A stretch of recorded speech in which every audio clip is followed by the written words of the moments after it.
ஆனந்தி இப்பதான் இப்படி போகுது. அன்பு வந்து நிற்கிறாப்புல. அன்பு வர்றாருன்னு தெரிஞ்சுதான் ஆனந்தி போச்சா? இல்லை சாதாரணமா அவங்க கிளம்பி போனதுக்கப்புறம் அன்பு தம்பி யதார்த்தமா ஆனந்தி பார்க்க வருதா? ஒன்றும் புரியலையே.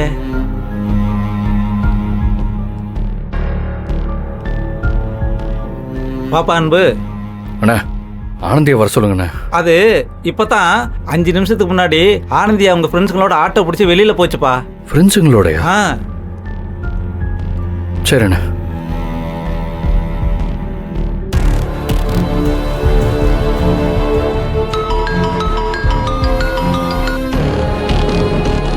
அன்பு போன் பண்றாருடி.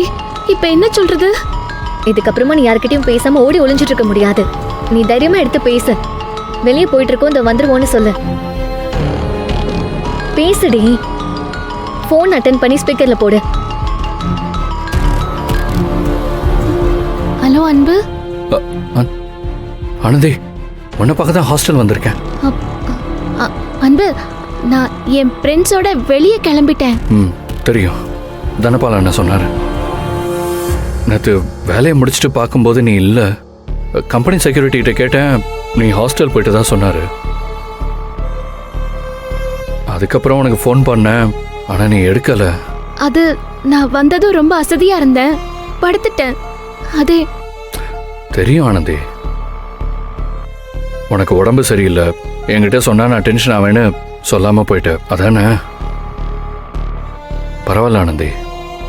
அதனால தான் நானும் நைட்டு உன்னை தொந்தரவு பண்ணல. சரி, இப்போ நீ எப்படி இருக்கான்னு பார்த்துட்டு போகலான் தான் வந்தேன். கேட்டால் நீ ஃப்ரெண்ட்ஸ் கூட வெளியே போயிருக்கான்னு சொன்னார். இப்போ ஒன்றும் பிரச்சனை இல்லைல்ல? ஏய் குடுடி. அதெல்லாம் ஒன்றும் பிரச்சனை இல்லை அன்பு. சல்மா காலேஜில் ஒரு சின்ன ஃபங்க்ஷன், அதுக்கு வர சொல்லியிருந்தா. அதுக்கு தான் போயிட்டு இருக்கோம்.